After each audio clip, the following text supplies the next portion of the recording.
I think what it came down to, I got obsessed. And I think that helped me so much. And I know that most people will want to slow down. And I'm like, that is where momentum is lost. So if you have a goal, it's much easier to keep like Newton's law of motion. So if I'm already going, might as well just keep going. And if I still have enough fat or fuel to be able to. And I'm very ambitious. If you think you can, you will. And it wasn't forced. That's the big thing. If you have to force yourself, it's like when to walk and know when to run. It's a lot of self-awareness with what you feel like you can handle. And that's what you should be listening to and not comparing yourself to somebody else. This is the Fit Investor Podcast, where we talk about how to live a more holistic life of being fit, not only financially, but physically and faithfully. We'll be joined by experts in all these areas to share their experiences and actionable and practical tips so that you can be a fit investor too. So now let's join our hosts, Cale Delaney and Brenna Carls. Welcome, ladies and gentlemen, to another episode of The Fit Investor. I'm your host, Cale Delaney, and our co-host, Brenna. She may be joining in later. We will see. She's stuck in the waiting room on a doctor's appointment, but hopefully she'll be able to join in. But that's all right. We have a great guest here, Stephanie Figueros. So Stephanie is a real estate investor and realtor with Savvy Realty that specializes in short-term rentals as well as long-distance real estate investing. She has a background as a registered nurse, experience in rental arbitrage, owning JVs, and co-hosting in the STR space. She invests in California, Texas, Tennessee, and Florida, and self-manages through her built-in house team. She's also the founder of STR Nation and CEO of STR property management company, Vivid Iconic Properties. And she does coaching and consulting in the STR space for both new and seasoned investors. So Stephanie, welcome to the Fit Investor. Thank you so much, Cale, for having me, and Brenna when she comes. Yes, absolutely. And for audience's benefit, Stephanie, you and I have known each other through the various circles that we've been in for a little bit now. It's probably 3 years or so. For better or worse, the short-term rental industry is in small circles, especially in certain markets and stuff. That's good. I think we met though for the first time. That was the first time in person. No, I'm sorry. We met in Nashville for the first time. Yeah. Yes. Yeah. But we just got to catch up again recently in the Smokies. And you just finished a 3-week trip out there. How was that? Oh, it was great. I haven't done a 3-week trip. I don't think I haven't done one like in a very long time. I don't even know when the last time I did that one. Usually it cuts off at 2 weeks and then it's like time to go. Yeah, no, absolutely. But yeah, Stephanie, so why don't you take us back a little bit? And like we touched on in your bio, you started out as a registered nurse, got into the STR space. Now you're focusing on that and you built quite a team. You built the STR Nation team. So yeah, take us back, how this got started and how you got to where you are now. Yeah, sure. My background and this, honestly, all the information I learned with business and real estate, I literally funneled through nursing in my brain for me to understand it. And it's not something I share with a lot of people unless they're in nursing too. And then it's funny how things just click after that. Yeah. But I just remember I love nursing. I love the aspect that comes with the satisfaction of really making a difference and impact and helping people. A lot of the reasons why a lot of healthcare professionals do what they do, it's not a career, it's actually a profession. But I felt so dissatisfied because I felt, and it was something that kept creeping up on me. It was well before COVID. And then I think COVID just made me jump ship just because things got so bad in the hospital setting. And I remember feeling a lot of mixed feelings about it. But I knew that I was meant for something more and something much greater. And I know that sounds funny, but I think a lot of people who make that transition or that leap out of something that they're so used to and comfortable with, because something is drawing them out to do something better and greater. And I didn't know what that was at the time. All I just knew was I can do better. I can do more. I'm not reaching my potential here, even though I was in already such a challenging and chaotic environment. Nothing what I did before was remotely easy. It was constantly complicated, which didn't realize it, but it's literally bred me for what it is now to be an entrepreneur without any sort of stability. Even navigating real estate, it's interesting how I see just the parallels between the two. Actually was just doing I just met a bunch of healthcare professionals interested in real estate. And I see the same thing that I felt with them, which is they box themselves in. But then again, they also feel there's this pull. My big story at the beginning was pretty much I wanted to do the easy thing, which was a side hustle. Thought about doing an e-commerce store, thought about doing drop shipping. And it wasn't my partner who he showed me, hey, watch this YouTube video. And so it's interesting how much of an impact just watching things can make. So when I watched some of the real estate stuff he sent me, I was like, it clicked. I was like, oh, this is it. This is the way. This is the way. So from then on in, I was like, we're going to make it successful. We're going to do it without a shred of a doubt. I knew this was going to work. And I feel like that mentality carried through to pretty much doing what I do now, separate from nursing before. In a nutshell, that's how I got started in real estate. Gotcha. Now, I want to just explore the nursing thing a little bit more. So first off, how long were you a registered nurse? Almost, for 8 years, I think it was 8 years, about 8 years, I was hitting my 9th year. Okay. All right. And what was it that got you into the nursing field in the first place? Ooh, okay, so transparency question. All right, so I'm Filipino, and my mother's a nurse, and my sister's a nurse. Okay. I actually wanted to be an engineer, and familial influence pushed me towards go be a nurse. And the deal was, it's a stable job, it's a good job, and you can do whatever you want after you get your degree. And I think I have the heart for it, and so I thought, oh, okay, sure. So it wasn't a hard convince, as bad as that sounds, but that's how I got into nursing. Everybody I knew was a nurse. Okay. All right. And so I have an engineering degree. So why engineering? Why was that? Oh, okay. So I do love problem solving, which is interesting because so my dad's actually an engineer too. So I thought it wasn't too hard for us. I have a very pragmatic mind. So I love how, I don't know, I'm a good mental visual person. There's something about just how engineers think is how I feel like I think. Mhm. And so in nursing, I ended up in utilization review and case management, which is a very niche. Like all we do is solve medical puzzles. That's like the best thing I can say is our job. So I found my niche within nursing that kind of fit the type of brain that I have. But that's why I wanted to do it. Part of it was his influence too. I liked like the idea. He's a mechanical engineer. That's when I see him do stuff at home with his work, it just felt like I could do that. But then I completely just didn't do that at all. But I go with what I felt like I should do.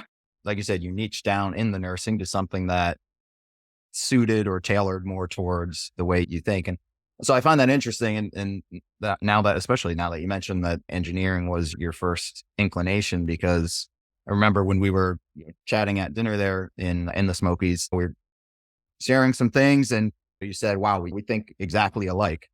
And I think we do on a lot of things. And I think it goes back to having the analytical mind that is typical with engineers, which was great for problem solving. And it can be great and well suited for the hospitality and STR industry. But I think you get a little bit of the best of both worlds. You get the analytical mind and you get a little bit more of the, probably the heart and the compassion side from the hospitality or the nursing as well. Oh, yes. Yes. I definitely have it's our old quote at the hospital was patients first. And literally it just turned into guests first with short-term rentals. It's funny because I do see the part where I'm like, but this should be like, this is the solution for it. But these are human. That's like I want to say it's the nursing side because that's what they say. It's like the art and science kind of thing go together. Yeah, absolutely. So do you think having that nursing background helps and translates into the running a short-term rental business now? Oh, 100% parallels are there. Guests are just like patients. Yeah. The questions and the personalities, they're actually much easier to handle, but we do get difficult personalities sometimes. And I'm used to defaulting that in the nursing setting just because of the nature of when people come to the hospital. So it's usually when they're happy and I'm like, oh, this is good. This is different. We're Exactly. starting at an 8 instead of a 2. No. So that's good. Yeah. I think that's important and something good for people in the hospitality or the nursing industry to hear, because you do have excellent qualities from that profession that can translate over well to the short-term rental industry. So medical professionals, if you're listening, it's something to really consider, that you may already have a great skill set for translating over. So then you mentioned you were looking at it as a side hustle to begin with. So take us through that journey. You watched these YouTube videos on real estate. It sounded like a great idea. So what happened from there? So from there it became, let's plan. And then I think this is the analytical mind is, all right, we have a goal. Let's reverse engineer and figure out what the steps are, make those the new goals and milestones. And we'll get to the goal of our first short-term rental. I did the math and I'm like, all right, I need 4 rentals before I can match my income and then just quit nursing. So question now is how would I structure what I have in terms of the benefits of having a W-2 job when it comes to getting loans, where with whatever I had saved up and me and my partners. The part that was probably the most challenging though, it wasn't pulling the trigger just to do it in the first place, which I think a lot of people struggle with because they need that proof of concept. I definitely did that too in the beginning. And so I wasn't sure if I should do close by or if I should do far away. Being in California, things are on the pricier side. So I could have pulled the trigger, but I wanted multiple properties at the time. So my logic was, where could I split what I have? Like how much further could it go? So out of state made sense. But what was cool was, as I was trying to figure this out, I was literally in the middle of getting pre-approvals and things like that. I came across a opportunity that I pretty much created in California to just start with rental arbitrage for a property. I got to have a test case to see, okay, I'll put this on hold for a hot second, like the pre-approvals, just because I have a new project in front of me that I've never done before.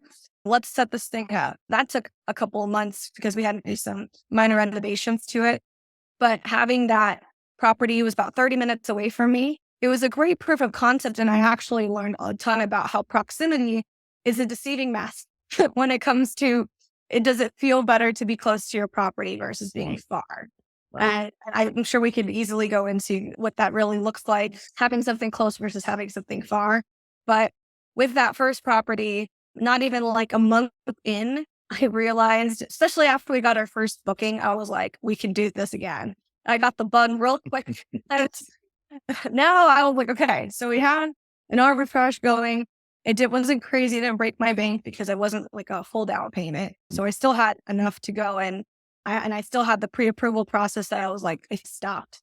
And then now I started networking and meeting people because I was doing this all by myself. I literally did not have anybody mentor me through my first one. I just pretty much took any piece of information I could and figured it out. And then it wasn't until the other rentals later, that's when I started realizing the power of community and how it's way better to just have friends in the space and neighbors, so to speak, virtual neighbors if you want. And so that's when I started figuring out, okay, where do you invest? Where do you invest? And figure out markets. So that was the transition part to get from thinking about it to just doing it. Mm-hmm. Yeah.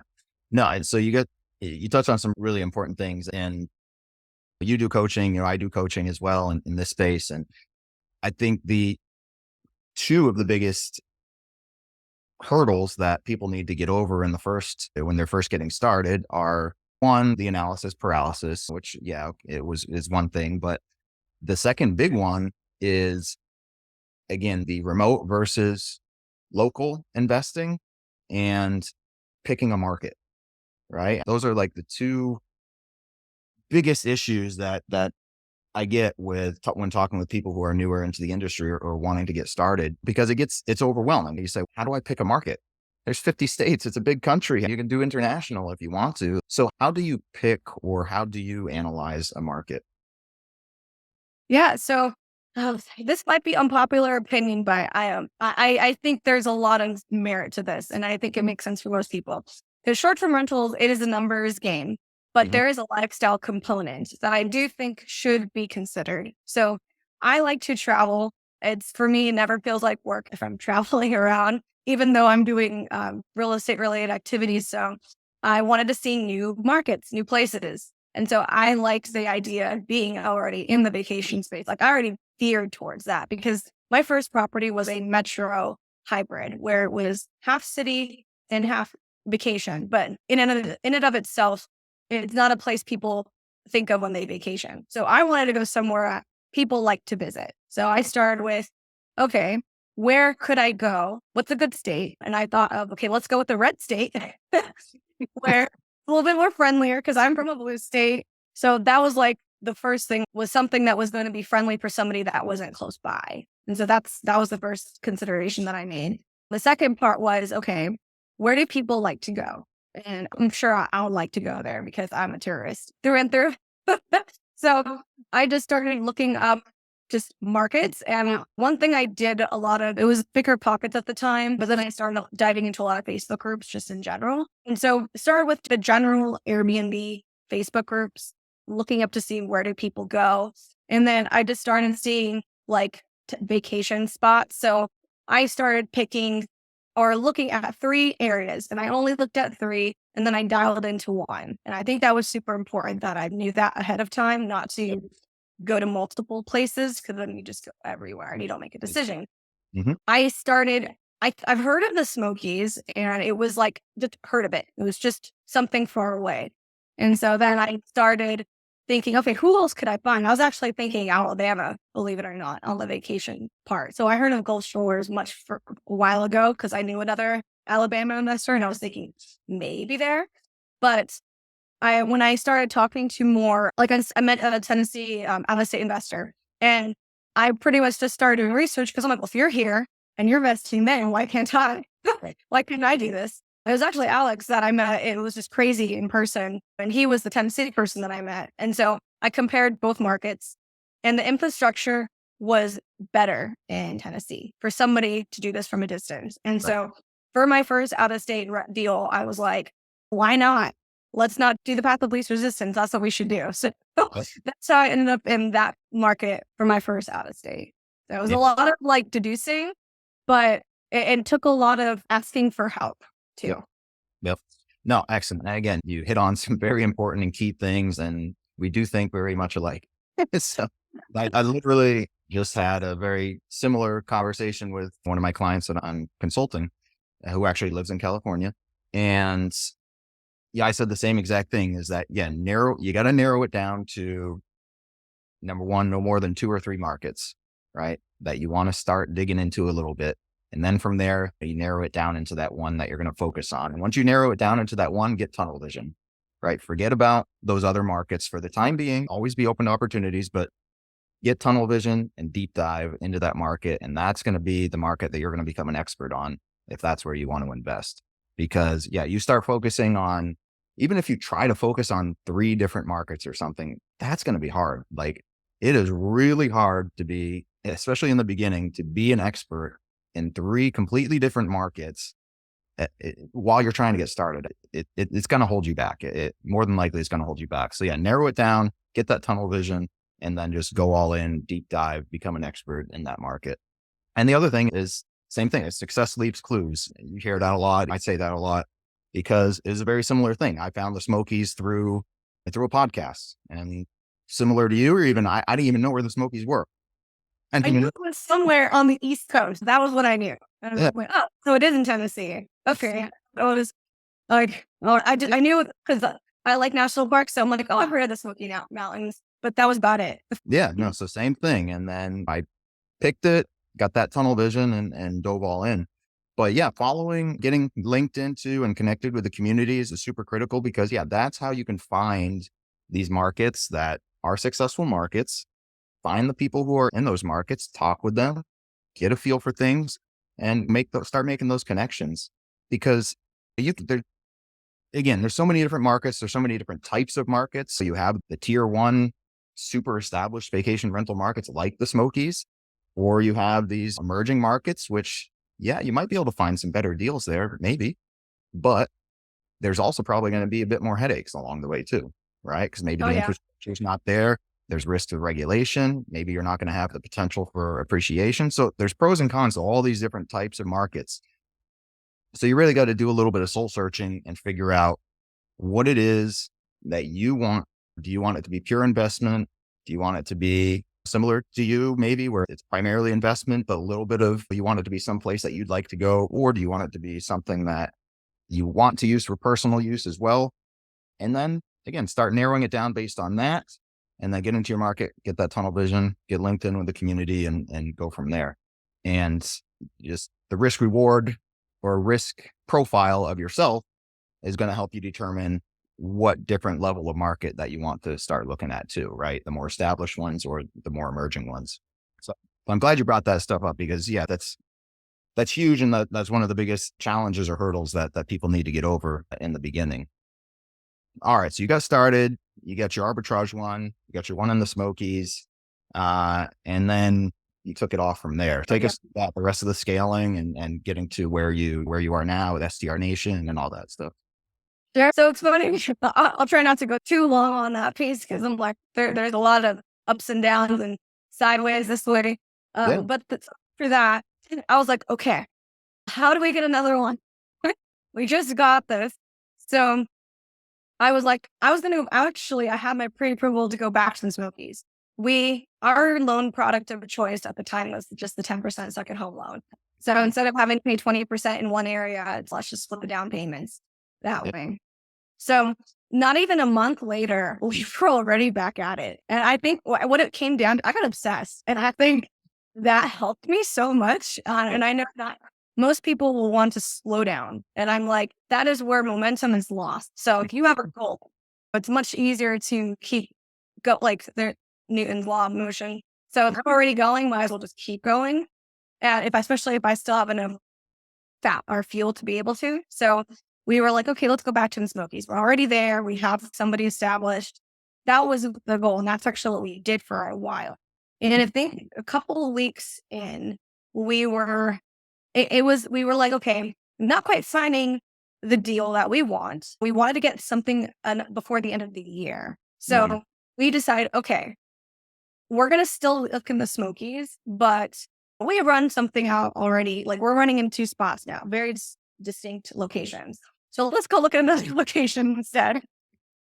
At the time, I was like, okay, this is my price point. And that kind of helped dictate a lot of it too. So as much as I wanted to go to the Panhandle, I was like, I don't quite have enough for that one to stretch to the rest of my funds. So let me find a different state that, again, is also friendly to what I'm doing. And the price points are in the range that I had. I ended up in Texas, and I got this idea that I wanted to hit the trifecta. I wanted a beach market, I wanted a mountain, and I wanted a desert market.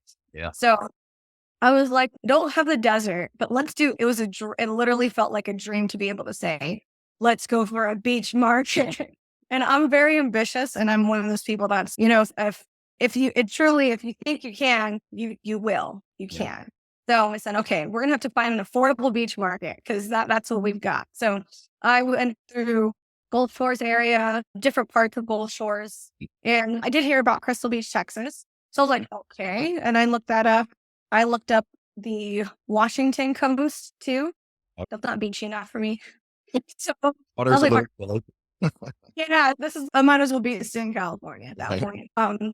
But I did think about it. So I had decided, all right, I need to be in the south side of the states. And Florida, unfortunately, at the time was a little bit too outreach for me at the moment. So I just stuck to the Gulf side.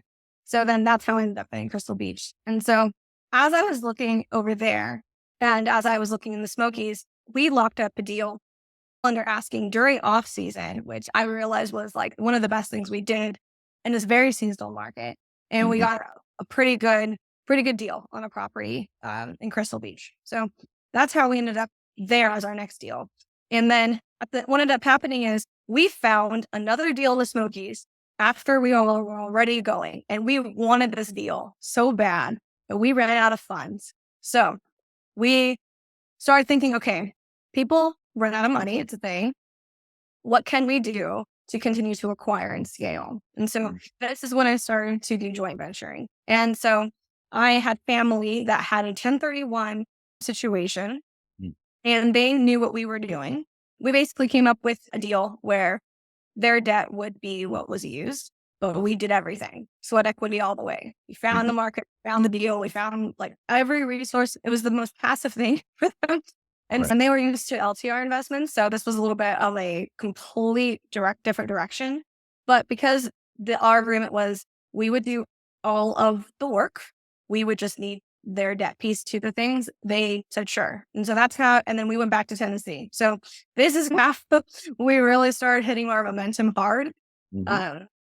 And after that, we ended up with, to pause on this was in the winter. This was in December time. So we took a little bit of a break to January, and we were going to go back to Tennessee to get another deal with an investment loan. So now we were at this plateau piece where we're like, we want to still keep going.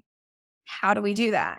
Mm. But before that happened, I hit this crazy part where I was running 4 properties and I didn't even know I hit my goal. And it was less than a year. Right. It was 9 months. And I was at property number 4 and I didn't even think to look at like, how are we doing? Right. I was so busy just doing it and just acquisitions, and I was working my full-time job. I felt like I was in such a good spot. And then I did the math and I was like, oh my gosh, I could actually walk if I wanted to. And that I was so torn because I think it happened a little bit sooner than I anticipated. For sure it did. I didn't think that it was going to be less than a year, but Yeah. I'll stop right there at that piece because I think it blows a lot of people's minds when they hear that. Yeah. That's so funny. And I didn't know all the details and stuff of your story, but it is literally almost identical to Oh, mine. I mean, like within, the first one, after closing on my first one immediately, I was under contract on 2 more, and same thing. Within 9 months, I had 4, and it had replaced my income, but same as you, it was like, I was still working the W-2. I didn't stop and take a look, and you're obsessed and you're into the mix of it, and you keep going. And there she is. Welcome, Brenna. Hello. She Sorry I'm late. we let hey, you out. I did get this like early this morning. I microwaved it like 4 times, so it's not that I was stopping at Starbucks to get this. Chatting up the baristas. Yeah. Yeah. But yeah, so no, that's very cool. We shared like almost a very identical story there, which is interesting. And so I know you mentioned that you actually think you think it was good that you became obsessed and kept that momentum going. Because I'm always torn on this because I'm of the same mindset in that, getting that momentum, getting that kind of obsession when you first get started, and you get that bug and it makes you just, okay, want to get the next deal and the next deal and the next deal. It definitely helps you scale really quickly, but it's not easy, especially when you're still working a job and everything. Would you recommend people take it at that same pace when they're getting started, or would you recommend they slow it down a little bit, or what's your overall feeling on that? I really think people need to know themselves. So that's my recommendation. It's up to you because I did a DISC personality test not that long ago, and I realized and then said I'm a marathoner, which made a lot of sense. So for me, I can go for hours doing something and then not think about it. So during this time, and I think it's important to say because it sounds like it wasn't that hard, but it wasn't. I was going to bed at 11 o'clock at night, waking up at 4:30 every day. And I had such a good routine in the morning. It was like a ritual for Mhm. me. And I prioritized like just anything that was good for me. I took out all the noise and really just zoned in. And unfortunately for me, I don't have that many obligations to a lot of people. So I can be in that space to where this is the time for me to get that obsessed. Now, I don't think it's for everybody. So I really think it depends on the person first off. And then because my partner, my boyfriend is not like that at all. He needs a break or he needs a pause, I should say. I personally was one where I didn't need it. But I did, once I started recognizing that I need to slow down, that's when I have. And actually, I'm in that phase right now where I'm actually more building the back end and just solidifying my systems and my foundations. I'm still moving forward, but I'm not as gun blazing as I was in the beginning. But I will say that the attitude and the mindset that I had at the time, if I didn't have it in myself, I wouldn't, and it wasn't forced. That's the big thing. If you have to force yourself, it's like when to walk and know when to run. It's a lot of self-awareness with what you feel like you can handle. And that's what you should be listening to and not comparing yourself to somebody else. Very good golden nugget right there, people. That's absolutely. Yeah. Don't necessarily get into that trap of trying to follow what everyone else is doing. Take it at your own pace and understand what your capabilities and levels are. That's perfect. So you replaced your income then. How long did you still stay on with the job before you ended up quitting? I probably stayed on about maybe a month and a half. And what ended up forcing me to quit much sooner, because I was trying to drag it out as long as I could, was I was getting to the point where, because I was self-managing this stuff from a distance, plus I had the realtor side, I was working a deal and my job was prohibiting me to have the flexibility to be able to go show the house to people on weekdays and things like that. Because I had things in the pipeline, it probably took me about a month and a half to, once I made that realization, to just, okay, we have enough coming in and we have this going. And I still have a support system that has some stability involved. Like, I'm going to take that leap. But I'm telling you, it was I was so excited, but it was such a hard decision because I'm like, you can't, they say you can't undo it. But, and I'm sure I could go back, but I don't want to. But my point is, it's a decision not to take lightly. Yeah. For sure. This is a life altering decision because everything after that I knew was going to change. And if I was ready for that. Yeah, absolutely. And I want to get into, because you brought up the morning routine. So I want to actually dive into that and get into that and talking about the physical aspect and all that. But before we do that, I wanted to just touch on that decision, because we talked about the stumbling blocks or the hurdles that people get into in the beginning. The next big hurdle there is once you achieve those goals and now you have that financial freedom number, at least you've achieved it, right? Making that decision to either continue on or take the leap is humongous. And if you've been in that W-2 or employee world for a while, you had been, like I had been, the other side is you probably don't know what to expect, right? I know the entrepreneurship life is certainly had a lot of challenges, still does, that I really had no idea about. So can you just give us a little picture of that? Maybe what life on the other side, what were some things that maybe you wish you had known, or some challenges that you've come across? I love this question because nobody told me. We actually touched on this when we saw each other in Tennessee because I asked you, how's it going? Because I had a feeling like you're probably, I knew, like knowing what you were going through. So the first month felt like an extended PTO. That's what it felt like. It was exciting. You're like, oh my gosh, freedom, no clocking in, all that. But I remember looking up articles. Like, I was like, why is it now that I'm feeling all these like, it's very emotional. I hit that stage where it's like that pit of despair right after the plateau. And this was like a while back. And I think there's times where I think I went back into that phase. And I just remember like thinking, nobody said anything like this. Is it just me? Is this normal? And I realized, and I started talking and looked for people who have already walked this path. And I asked them, like, you haven't worked in how many years now? Like, our W-2 in 5 years? Okay. Did you ever feel this way? The laughing part was like, I feel like that every other month. That's the truth of being an entrepreneur. You are it. You are the end of the road. And that type of responsibility, like, you have to take that ownership.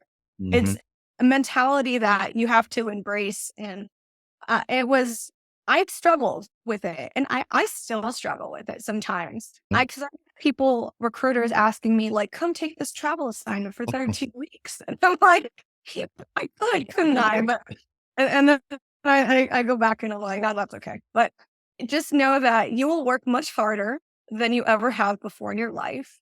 You're going to really start to turn inward because you'll realize that there is no such thing as it's somebody else's. Somebody I met, this was it's an aggressive way of saying it, but it's the truth. He's like, your life is your fault. And I'm like, that's true. I guess so. But it's that ownership. And I don't think you get that sometimes when you are reporting to somebody else and depending on somebody to send you your paycheck.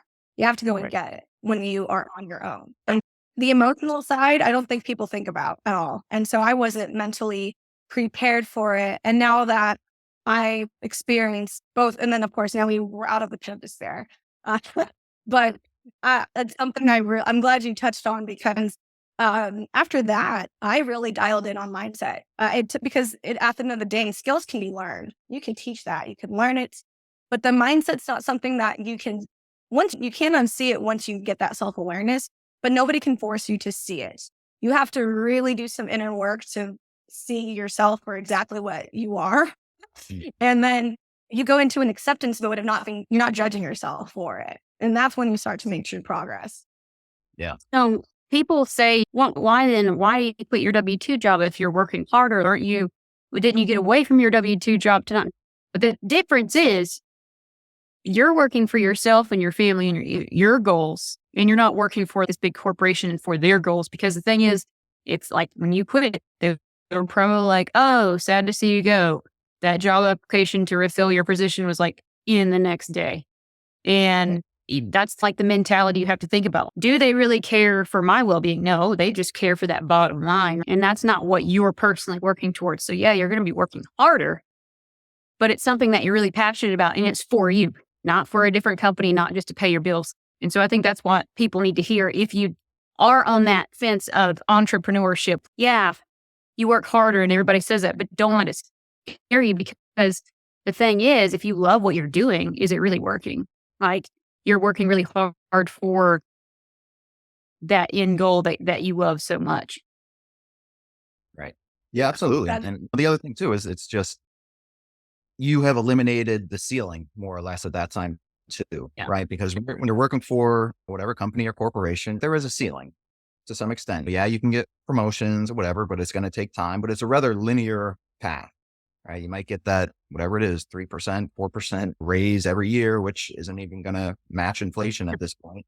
And then maybe you'll get a promotion every 3 to 5 years or something like that. But it's a very linear path where you have a cap. When you're an entrepreneur, you've taken that cap out, and now it's up to you as to what is your income going to be. I want to tell a story really quick about corporate companies and the corporate world. So I had to go into the bank last week to get my new name changed and stuff like that, order check, all that fun stuff.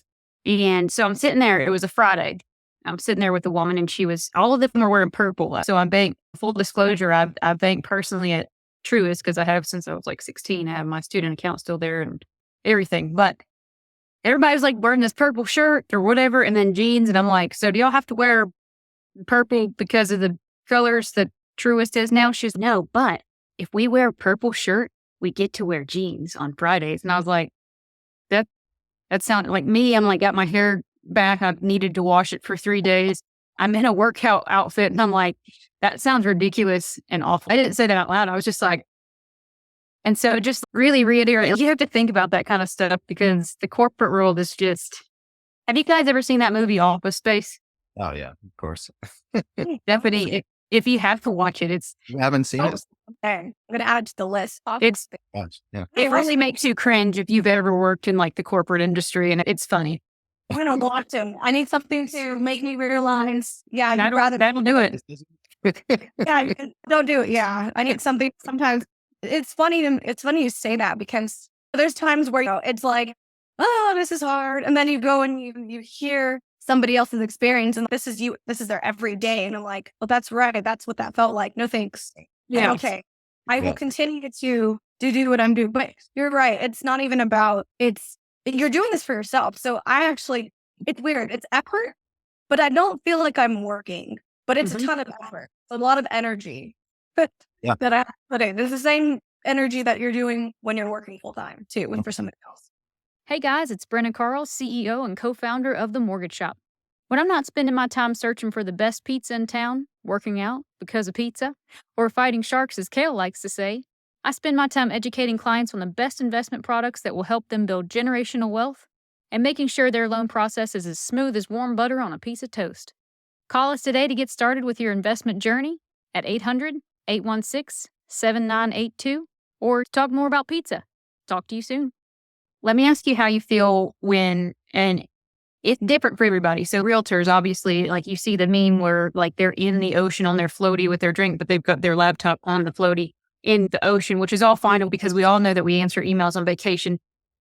But can you tell the listeners, like, what's that happy line of, you know what? Yeah, I'm doing this so I can have that financial freedom and build that generational wealth. So how do you step back? Because I know for me personally, and I think Kale, I think it's for every entrepreneur, like you feel almost guilty when you take time for yourself and you're not like in the weeds of growing your business or doing the business that needs something in it day by day, even if you're taking like a two days off. Yeah. Mm-hmm. Speaking to me, Brenna, I struggle with that all the time. And Yeah. it's what I'm in Tennessee for the last 30 weeks. What was I doing? Am I working? Am I not working? Am I on vacation? And it was I called it a workation because I was answering and dealing with stuff in California from a distance in Tennessee. It's funny because I'm still in the middle of helping clients over here. And so I'm doing this all remotely. And I'm like, I feel like I should be productive, and that's how I am. Like, I'm one to where if I am sitting and watching something, I am not just sitting there. I'm usually thinking about or trying to do something that's productive in some way, shape, or form. So I tend to always do something. But that I've realized, and it took a lot of time, especially because I know that my personality type is very prone to overworking past closing time. And if it wasn't for my partner to be like, that's enough for today. Yeah. Great. And I even told him, like, sometimes you have to like tell me those things because then it's that's, but then at the same time, I don't need to hear it because you do enough. I think it's just it's funny. I just, now when you try to schedule it, it's something that I've worked on. And instead of making it emotionally based, I make it schedule based. And it works. It's like between this time and this time, I stop, take a pause, go do something else. The one thing that I told myself from like day one before going into this was I'm going to do things that are good for me and that will make me happy. Yes. And if I do more of those good things, whatever that looks like, then that I will make progress and get to my goals. And I should never feel guilty about that. And I learned to lean into what intuitive things. Am I full? Do I need to sleep more? So, and it's a realization I actually had the other day is, are you really oversleeping if you didn't really get a full night's sleep of 8 hours? Even though it's past 7, 9, 8 o'clock, 10 o'clock, even if you went to bed at 3, because I've struggled with, I need to wake up earlier, but I'm like, what else? I went to bed at 1. I think having that grace, especially with yourself, because we are our hardest critics. Yeah. Nobody pushes me more than I push myself. And that's probably how it should be, to be honest.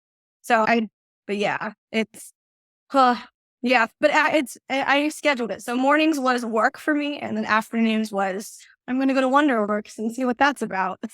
Wait, are you here in Tennessee? No, so I'm back in California. Wonderworks. I forget. Wonderworks is probably at a lot of places. Oh, not in California. It's only Tennessee, which that was a fun experience. But I was just there for 3 weeks. I think I'm still on Tennessee time, which is actually nice. And now I'm up a little bit earlier. I think the reason why I ask these questions is because the listeners that listen, they hear all of these success stories, right? They hear Kale's up at the gym doing his little squat butt clenches or whatever he does in that videos that at 4 a.m., right? And they're like, oh, I got to do that. And then they hear Stephanie being like, oh, she wakes up at 4:30, doesn't go to bed until 11. And I need to do that. And it's, no, you need to find your own path. I think y'all have seen that meme where it says realtor, loan originator going into I'm in heart surgery. I will be out in 3 hours and then I'll be able to answer your email like right when I get out. As opposed to like the UK, they're like, I've just decided not to work, so I'll talk to you in 3 weeks or something like that. And so there's a happy medium, and I want people to know you can be successful, but also like Stephanie said, listen to your body. What does it need? What is your mind need? Because there is such thing as like mental breakdowns of like your body might not be physically breaking down, but your mental state may be breaking down. And so you don't have to create this big platform all in 1 week. Like every successful, like big thing, like Amazon and stuff like that. When you first saw Amazon come out, I don't know if y'all are old enough to remember what Amazon looked like, but it was like this rinky dinky, shady looking website that came up way back in the day. And now look at the company. And so it's not, Rome wasn't created in a day. So I just wanted to set these expectations for these people that are trying to be those entrepreneurs. It's just do what you can, but listen to your body and also take that time for you and your family because you won't get that time back. Yeah. And you should be doing little squat butt clenches. Yeah. And on the podcast, like Kale's sitting there and 2 and 3 and 4. No, there's a perfect segue into talking about the mindset and physical and everything. Because you mentioned the mindset before and that you're focusing more on mindset things now. The morning routines. Do you still do your morning routine? Yes, it's a lot looser. It's not as rigid, but I think that's like the benefit of of being an entrepreneur. The reason why I had it so rigid was because I had literally like this much time window before I started. My job was at 6:00 in the mornings when I needed to clock in. So I had 2.5 hours to get everything in. So reading, exercising, like even just not doing anything, meditating. I guess that's what not doing anything is. Nowadays, so we go to the gym pretty much like before a certain time starts. So like before 9, we'll go and make our way there. And we usually read, I say we because it's me and my boyfriend that do it. But before I was just doing it by myself. He wasn't doing any of this. Now it's a little nice because we have accountability for each other. But usually for me nowadays, I just have to, it's looser, but I just have to hit certain milestones. And however order I do it, I'm fine with. And then I'm usually pretty much just, okay, I'm good to go. And one of the things that I go back and forth, it depends on the weather, is I'll do 2 morning laps around my neighborhood to get my head clear. Because after that, it's like I sit at my desk and then I look at all my emails and text messages. The day starts, but at least I have it as it grounds me. And I'm leaning into something like that. Like, no matter what happens today, like coffee. Coffee is like a ritual for a lot of people.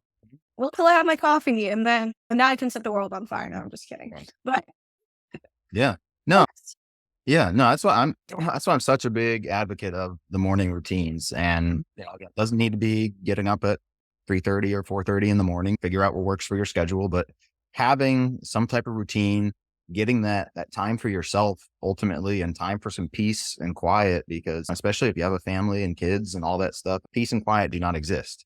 Making sure you can get some of that in the morning, set your day up properly and for success, because the way you start your day is generally going to theme how the rest of your day runs. So if you start your morning in chaos, the rest of your day is probably going to be chaos.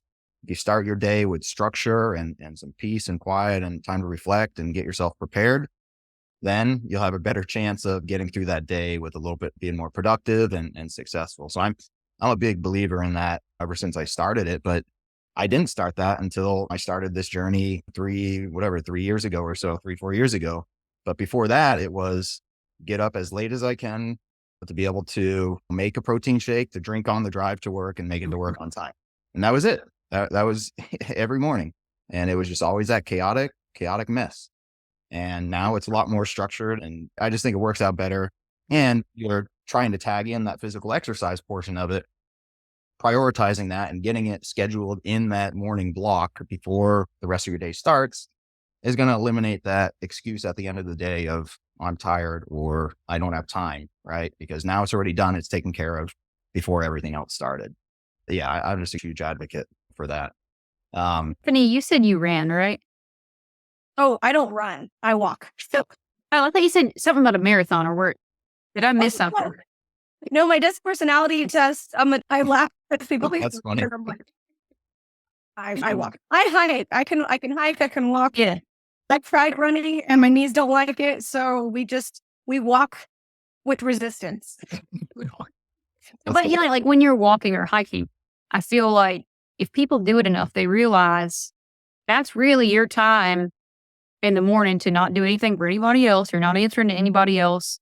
It's your time to and it's almost like meditating, even though you're walking with your eyes open, I hope. But it's that time for you. Don't bother me. You clear your thoughts. It gives your mind time to, and it's actually scientific. I didn't know if y'all knew this, but Kale, when you said you woke up just in time to make a protein shake to go to work, actually your body produces those stress receptors or hormones. And if you are only resting your brain while you're at sleep, like sleeping mode, it actually isn't good for you because your brain even when it's awake, it does have to have those moments of, okay, it has to know how to decompress and it has to know when like work mode is. And if you're always work mode, you're actually more susceptible to get sick, all these different things. Yeah, overweight. And that's when you're producing cortisol, insulin, Yeah. all those things, all those bad hormones.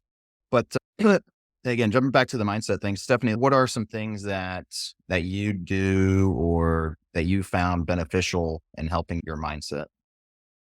I've realized that the word discipline, and it's funny because when I first started, I was very, with myself, very cutthroat discipline in the sense of the traditional sense of I'm going to stick to what I'm doing, the schedule and what I'm doing. And then everything is now just an action item for me to check off. Nowadays, discipline has turned into I need to really prioritize the right things. That is discipline. Being able to focus on what is going in both the mental aspect of what's good for me. If it's just drinking, this much water is good for me, I'm going to be disciplined to drink it. If on the business side, if I have to not be distracted by something and put my phone on do not disturb for 2 hours and just work on something, that is discipline now. And it's the same with sleep. I used to not get any sleep. And now I prioritize sleep because it is good for you. You need to get your mind. So it's my definition of discipline in that sense has changed. And that's one of the biggest mindset things that I think has helped me realize that it truly is just doing what you should be doing. Instead of, because people will go against themselves in their minds. And that is actually more toxic than doing something because don't be afraid to change your mind if that is the right thing that you should do for yourself. And I think because a deal, people sometimes get so hung up on a deal, even though it's no longer a good deal, because they think it's already there. And no, you're judging yourself for it. And I think if you let go of that judgment, my mindset has gotten much better because I look at myself without judgment now. Like I am how I am and I accept it and I love it. Versus before, I felt like I had to do something different to change myself because I wasn't quite how I wanted to be. And I say it's because it's a very inner thing. Right. It's not an external thing at all. Yeah. No, I love this. And I appreciate you sharing this and sharing the journey, the goods and the bads, the ups and the downs, and the fact that you're still on a journey, right? Because it's important for people to understand and see the process and understand what goes on behind the scenes, and that the polished images that oftentimes we present to the world has a lot of a backstory to it. And there's a lot of things going on behind the scenes and struggles that we're still all trying to make our way through and learn through. So really appreciate hearing your journey. And one thing, you've already given a lot of great tips here. One thing we'd like to ask is for our guests to give 3 actionable or practical tips based on what we've talked about to leave our audience with. Yes. First one, and I wish someone told me this intentionally, but go and meet 5 new people, whether it's virtually or in person, once a week. Add 5 more people to just, the more contacts you make, everything will change in a positive way when you do that. Because you know who you meet. So start messaging, texting people and rekindling those relationships, or just go meet new people. Because sometimes stranger or old people can become new people again. Yeah. Yeah. The second thing is, and this is funny because everyone probably says it, but you really should read. I was never a reader when I loved reading, but I was never intentional about reading in general. So now I make a point that I always have a book, and I mix it between mindset books and then technical books on how to do something. So I would at least hit one book, or always be reading at least one book whenever, versus I have nothing to read right now. The one book I'll recommend is Your Next 5 Moves, which is really great, especially if you are used to working a 9-to-5 job. You will start to identify whether you are an intrapreneur versus an entrepreneur, and that will help you a lot with what is more suitable for you. The third thing I would say is truly, if you make a schedule. I've leaned into scheduling things, and instead of scheduling, but day blocking. If you block your day and not your time, if I have income producing days and maintenance catch up days, identify it like that and putting it like on a Google Calendar, like this, and then now you categorize your activities based off of, does it fall into a maintenance catch-up phase, or is it income producing? That will move the needle. So that's I love that, because usually people are like time blocking. Well, because the time blocking doesn't work, because you're like, I'm going to do this from 1 to 3, and then like fire happens all over, and then 6 o'clock you're like, oh, I never got to that thing. So I like income producing days, technical maintenance days. That's awesome. I actually might start implementing that and just telling my team that they can't talk to me on maintenance days. It's nice because then you can just, what every day has a purpose. And so you're a lot less stressed out when it's 2 o'clock and you're like, no, but I didn't finish that task, because you have the rest of the day to do it. Yeah. And no, those are actually really awesome tips. Brenna, you want to finish it off? And I actually got to look here. But yeah, Brenna, finish it off. And Stephanie, thank you so much. And try to contact 5 people every week. My introverted self like just cringes, and I do it, but it's like, how could we, like, are you introverted or are you extroverted? I'm actually very introverted. Nobody believes me because they think I am extroverted. And I'm like, that's good, because that means that I have trained myself very well. It took me years to get to, no, I don't want to say to get like this, but it's taken a lot of time, and people don't realize like how uncomfortable. If you put me in a room with nobody I know, that cringe part of like, I could just not be here and go. Yeah. It's been super hard. And then I have to like almost fall. It's like literally training. I have to fall back on my trip. Prep yourself up, talk yourself up. All right, I got this. All right. You're here. You showed up. All right. What is it makes me cringe. And it's nice to have like what I like about meetups, especially, there's a common reason why you're all there. Mm-hmm. So a lot less scary than like a random party where everyone's just either. I'd start with texting. It's a lot less intimidating. Sure. Messaging is okay. Eventually goes into a phone call, maybe in person, or throw yourself in the fire and go to a meetup in person. And then you can either wear the new card, I'm new, or just but the big thing is that you showing up is honestly half the battle. Yeah. And you should be proud of yourself if that's big for you, which I totally get, because I think we just make it look easy, Brenna. I get, that's what people say, but I'm like, I was telling Kale, this conference that we were at this past week, I'm like, I dread it. Not that I dread the conference or the people that I'm going to meet. I don't know how to explain it. If you're an introvert, you get it. If you're an extrovert, it's hard to explain. It's just like that anxiety feeling of meeting new people and trying to figure out what you're going to talk about and stuff like that. And so up to the point, I'm like, oh, but then when I'm there, I'm 110%. I'm meeting people. But then when I get to the hotel room, I'm just like on my bed, trash. Yep. That is literally me. That's exactly me. Yeah. You should when we went to the conference, I think they thought I was weird, but I got an Uber. It picks me up at 9:10 sharp, and I was in the bed by 9:30 because I was like, 1, I've got things to do. I need to wake up early and stuff. But 2, I was so exhausted. I couldn't go anymore. So yeah, those are awesome insights. I do appreciate your text. When I get your text or somebody's, do you have time for a phone call? And I'm like, oh, can it be a text? No. But so the last question I have for you is, I ask this every time. What is your favorite pizza from where and why? Oh, pizza? Yeah. Oh, okay. So I like Hawaiian pizza because I'm one of those people. And it's so funny because other people love the pineapple thing or they hate it. Give me all the pineapple. Yeah. And also, I really like Pizza Hut. It's their crust. Me too. Pan only, not. Yes. The original pan. Yes, that's my favorite. I can give Same. one. I knew we were going to get along. My discipline every day is, if I'm stressed, to not order Grubhub classic pan pizza from Pizza Hut. Pan pizza crust. Yep, that's my favorite. Awesome. Thank you so much for being on this podcast with us. Kale obviously had to leave early to go do more butt clenches, and I can't wait for him to hear this podcast because he won't know that I said that until the end. But thank you so much for joining us. And how can people get in touch with you, or how can they reach you, like email or Instagram, things like that? Yeah, absolutely. You can find me on Instagram. It's just my name, Stephanie Figueros. You can also email me savvy.realty or Stephanie@savvy.realty as well. Happy to always be a resource when it comes to anything real estate and investor, short-term rental. And especially if you're trying to make the leap into real estate in any shape or form, always happy to be a resource. Awesome. Thank you so much. All right. Thank you for having me.